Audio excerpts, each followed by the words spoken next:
By the 1950s, Halloween was a multi-million-dollar business. Welcome to Supernatural Pulse TV, brightening the path for stumbling and weary feet. I'm Pauline. In Deuteronomy 18:10-12, the Lord speaks clearly. There shall not be found among you anyone that maketh his son or his daughter to pass through the fire, or that useth divination, or an observer of times, or an enchanter, or a witch, or a charmer, or a consulter with familiar spirits, or a wizard, or a necromancer. For all that do these things are an abomination unto the Lord. Every element is there. The ritual fires for divination, the seeking of knowledge through supernatural means, the attempt to interact with the dead. God calls these things abomination, not mistakes, not cultural differences. Abomination. It was not a joke. It was a ritual built on fear and contact with spirits.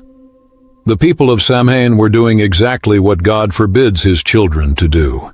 They were opening doors to the spirit world, seeking protection through occult means, trying to manipulate spiritual forces through ritual and disguise. Consider this parable. A child finds a bottle with a skull and crossbones on the label. But someone has pasted a smiley face sticker over the warning. The child drinks because the new label looks friendly, but the poison inside hasn't changed. This is Halloween's story. The warning labels were covered with new names, but the spiritual poison remains. So we've seen the ancient fears and forbidden rituals. But how did these dark practices end up as a children's holiday in America? The transformation will surprise you.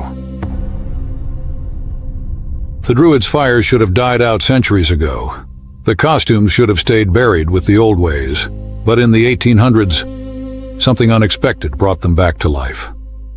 The Irish potato famine sent over 1 million Irish immigrants to America.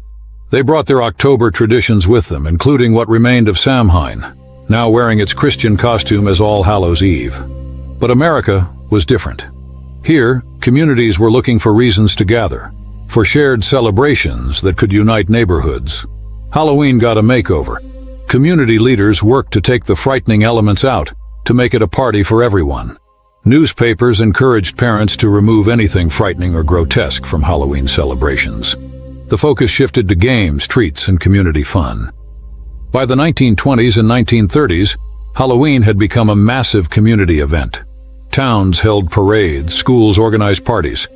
The candy industry saw opportunity and poured money into promoting trick-or-treating. By the 1950s, Halloween was a multi-million-dollar business. Thanks for watching.